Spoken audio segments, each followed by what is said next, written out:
శ్రీరామచంద్రమూర్తి చైత్రశుద్ధ నవమి నాడు పునర్వసు 4వ పాదాన కర్కాటక లగ్నంలో మధ్యాహ్నం పూట శ్రీ మహావిష్ణువు అవతారంగా జన్మించాడు.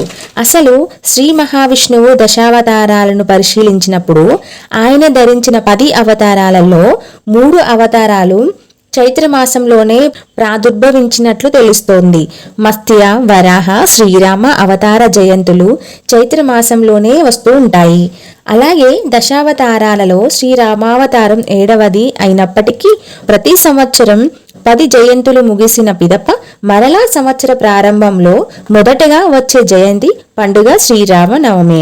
అసలు శ్రీరామనవమి సమస్త తాపాలను నివృత్తి చేసే ఏకైక ఔషధం. శ్రీరామనామం త్రిమూర్తులకు ప్రతీక. అందుకే పార్వతీ వల్లభుడు కూడా శ్రీరామ రామ రామేతి రమే రామే మనోరమే సహస్రనామ తత్తుల్యం రామనామ వరాననే అంటూ శ్రీరామనామం విష్ణు సహస్రనామాలకు సమానమైనదిగా చెప్తూ ఉంటారు. విష్ణుమూర్తి యొక్క ఒక్కొక్క నామం సర్వదేవతల కంటే అధికమైంది. అటువంటి 1000 నామాలు ఒక్క రామనామానికి సమానం. రామనామం బ్రహ్మ హత్యాది అనేక పాతకముల నుండి రక్షిస్తుంది. ఆ ఉ మా ల సంగమమే ఓంకారమని మనకు తెలిసిందే. ఆ అంటే విష్ణువు, ఉ అంటే మహాలక్ష్మి, మా అంటే జీవుడు. రామనామం ప్రణవం నుంచే ఉద్భవించినదని రామాయణం పేర్కొంది. శ్రీరామనామ మహిమను తెలియచేసే ఎన్నో ఉదాంతాలు మనకి కనపడుతూ ఉన్నాయి. అందులో ఒక ఉదాహరణ మనము చూద్దాం. రావణ వధానంతరం సీతా సమేతంగా అయోధ్యకు చేరుకున్న రాముడు నిండు సభలో కొలువయుండగా నారద మహర్షి ప్రవేశించాడు. నారద మునితో పాటు విశ్వామిత్రుడు, వశిష్ఠాది మహర్షులు విచ్చేశారు. అక్కడ ఒక ధార్మిక విషయంపై చర్చ కొనసాగుతున్న విషయాన్ని గమనించిన నారదుడు సభాసదులందరినీ ఉద్దేశించి సభకు వందనం. ఇక్కడ సమావేశమైన వారందరినీ ఒక విషయమై ప్రార్థిస్తున్నాను.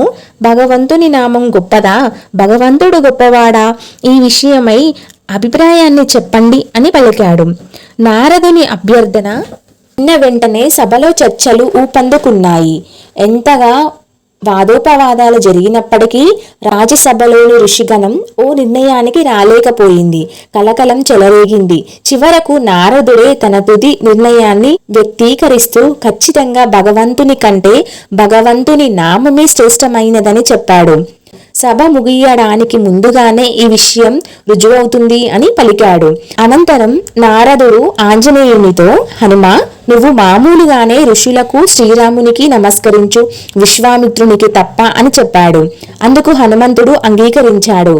ప్రణామ సమయం రాగానే హనుమంతుడు ఋషులందరికీ నమస్కరించాడు, కానీ విశ్వామిత్రునికి మాత్రం నమస్కరించలేదు. దాంతో విశ్వామిత్రుడు కోపగించుకున్నాడు. అప్పుడు నారదుడు విశ్వామిత్రుని సమీపించి, మునీశ్వర, హనుమంతుని పొగరును గమనించారా? నిండు సభలో మీకు తప్ప అందరికీ నమస్కరించాడు. మీరు అతన్ని తప్పక శిక్షించాలి. అతనికి ఎంత గర్వాతిశయమో చూసారా అని చెప్పడంతో విశ్వామిత్రుడు మరింత కోపావేశానికి గురయ్యాడు. విశ్వామిత్రుడు శ్రీరామచంద్రమూర్తిని సమీపించి, రాజా, నీ సేవకుడైన హనుమంతుడు అందరికీ నమస్కరించి నన్ను అవమానించాడు కనుక రేపు సూర్యుడు అస్తమించేలోగా నీ చేతులతో అతనికి మరణ దండన విధించాలి అన్నాడు. విశ్వామిత్రుడు శ్రీరామునికి గురువు కనుక రాముడు అతని ఆదేశాన్ని పాటించవలసిందే. ఆ క్షణంలో శ్రీరాముడు నిశ్చేష్టుడైపోయాడు. కారణం, స్వయంగా తన చేతులతో ఆ స్వామి భక్తుడైన తన మారుతికి మరణదండన విధించాలి. ఆ విషయం క్షణకాలంలో నగరం అంతా వ్యాపించిపోయింది. హనుమంతునికి కూడా మహాదుఃఖం కలిగింది. అతడు నారద మునిని సమీపించి, దేవర్షి, నన్ను రక్షించండి. శ్రీరామచంద్ర భగవానుడు రేపు నన్ను వధిస్తాడు. నేను మీరు చెప్పినట్లే చేసినందుకు ఫలం అనుభవించాను. ఇప్పుడు నేనేమి చేయాలి అని అడగగా, దేవర్షి, ఓ హనుమంత, నిరాశపడకు. నేను చెప్పినట్లు చెయ్యి. బ్రహ్మముహూర్తంలో లేచి సరియూ నదిలో స్నానమాచరించి చేతులు జోడించి ఓం శ్రీరామ జయ రామ జయ జయ రామ అన్న మంత్రాన్ని జపించు. అంతే, విశ్వాసపూర్వకంగా చెబుతున్నాను, నీకే భయం రాదు అన్నాడు. మరునాడు తెల్లవారింది. సూర్యోదయానికి పూర్వమే హనుమంతుడు సరియూ నదికి చేరాడు. స్నానం చేసి దేవర్షి చెప్పిన ప్రకారం చేతులు జోడించి భగవంతుని నామాన్ని జపించసాగాడు. ప్రాతకాలం కావడంతో హనుమంతుని కఠిన పరీక్షను తిలకించాలని ప్రజలంతా గుంపులు గుంపులుగా వచ్చేశారు. శ్రీరామచంద్రుడు హనుమంతునికి దూరంలో నిలబడి తన పరమ సేవకుడిని కరుణాద్ర దృష్టితో చూడసాగాడు. కాలం ఆసనం కావడంతో అనిచ్ఛాపూర్వకంగానే హనుమంతునిపై బాణాలను వర్షింపచేయసాగాడు. కాని ఒక్క బాణం కూడా హనుమంతుడిని బాధించలేకపోయింది. కుంభకర్ణాది రాక్షసుల్ని వధించడంతో ప్రయోగించిన భయంకర అస్త్రాలను కూడా ప్రయోగించాడు. అంతంలో శ్రీరామచంద్రుడు బ్రహ్మాస్త్రాన్ని ఎత్తాడు. హనుమంతుడు ఆత్మ సమర్పణ చేసి పూర్ణ భావంతో మంత్రాన్ని తీవ్రముగా జపిస్తున్నాడు. అతడు రాముని వైపు చిరునవ్వుతో చూస్తున్నాడు. స్థిర భావంతో నిలబడి ఉండినాడు. అందరూ ఆశ్చర్యంతో చూస్తూ హనుమంతునికి జయ జయకారాలు పలుకుసాగారు. అట్టి స్థితిలో నారద మహర్షి విశ్వామిత్రుడిని సమీపించి, ఓ మహర్షి, ఇక మీరు విరోధాన్ని ఉపసంహరించుకునేదరుగాక. శ్రీరామచంద్రుడు అలసి ఉన్నాడు. విభిన్న ప్రకారాలైన బాణాలు కూడా హనుమంతుడిని ఏమీ చేయలేకపోయాయి. హనుమంతుడు మీకు నమస్కరించకపోతే పోయినదేమున్నది? ఈ సంఘర్షణ నుండి శ్రీరాముని రక్షించండి. ఈ ప్రయాస నుండి అతన్ని నివృత్తిని చేయండి. మీరంతా శ్రీరామనామ మహత్యాన్ని చూచినారు కదా. ఆ మాటలకు విశ్వామిత్ర మహర్షి ప్రభావితుడైపోయాడు.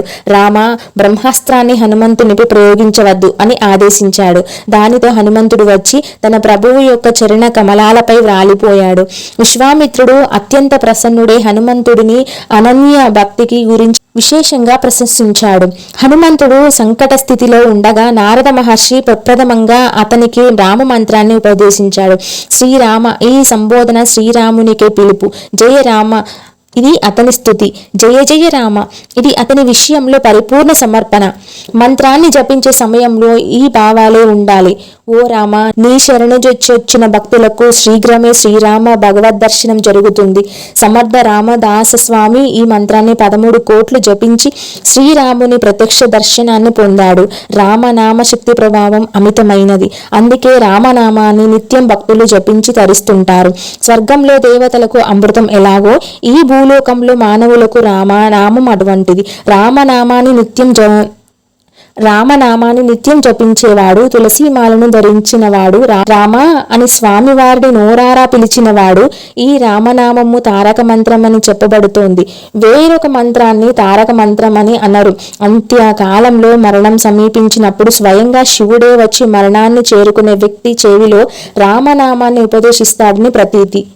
ఎవరైనా రామకోటి రాసిన తరువాత వాటిని భద్రాచలంలో రాములవారి గుడిలో అయినా, లేదు అంటే గుంటూరులో కలిగిన రామాలయంలో అయినా ఈ బుక్కులను తీసుకువెళ్తే అక్కడ ఈ రామకోటి రాసిన బుక్కులను కట్టలు కట్టి భద్రంగా బ్యాంకుల్లో డబ్బుల తరహాల వీటిని కూడా, ఈ బుక్స్ను కూడా దాచి ఉంచుతారు. ప్రతిరోజు ఈ పుస్తకాలకు త్రికాల అర్చన చేసి సంవత్సరంలో ఒకరోజు పుస్తకాలన్నింటినీ ఊరేగిస్తారు. ఈ విధంగా కొన్ని వందల కోట్ల నామాలు అయిన తర్వాత ఒక స్తూపాన్ని నిర్మిస్తారు. ఈ బ్యాంకులో మీరు రాసిన నామకోటి డిపాజిట్ చేసుకుంటే దాని మీద వచ్చే పుణ్యమే మీకు దక్కే వడ్డీ అన్నమాట. ఇప్పటికీ ఎంతో మంది తాము రాసిన రామకోటిని ఇక్కడ డిపాజిట్ చేసి పుణ్యం పొందుతూ ఉంటారు. రామకోటి రాయడం వెనుక చాలా సైంటిఫిక్ రీజన్ కూడా దాగి ఉంది. అది ఎలాగో అంటే, రామకోటి రాసేవారు ఖచ్చితంగా ఒక స్థిరంగా ఒక ప్లేస్లో నిర్దిష్టంగా ఒక పొజిషన్లో కూర్చొని ఒక అర్ధగంట లేదంటే గంట వరకు రామనామం చదువుకుంటూ రామకోటి రాస్తూ ఉంటారు కనుక దీనిని ఇలా చేయడాన్ని లిఖిత జపం అని కూడా అంటారనమాట. ఇలా లిఖిత జపంగా రాసే రామకోటి వలన మనకి మనుషులలో కాన్సన్ట్రేషన్, మైండ్ పర్పస్గా అలాగే ఫిజికల్గా కూడా వాళ్ళకి ఎదుగుదల అనేది పెరుగుతూ ఉంటుంది. మెయిన్గా కాన్సన్ట్రేషన్ పెరగడంలో ఇది ఎక్కువగా ఉపయోగపడుతుంది. అందుకని ఈ రామకోటిని లిఖిత జపం అని పిలుస్తూ ఉంటారనమాట. ఇది కూడా ఒక తరహా జపం అన్నమాట. నేను గత 7 సంవత్సరాలుగా ఈ రామకోటిని రాస్తూ ఉన్నాను. నాకు టైం కుదిరినప్పుడు, నాకు వీలు పడినప్పుడే నేను రాస్తూ ఉంటాను కనుక నేను ఈ 7 సంవత్సరాలలో 2 బుక్స్ కంప్లీట్ చేసేసి ఇంకా 3వ బుక్స్ మొదలుపెట్టాను. అప్రాక్సిమేట్గా అయితే నేను ఒక 4 లక్షల 5 లక్షల వరకు రాసి ఉన్నాను.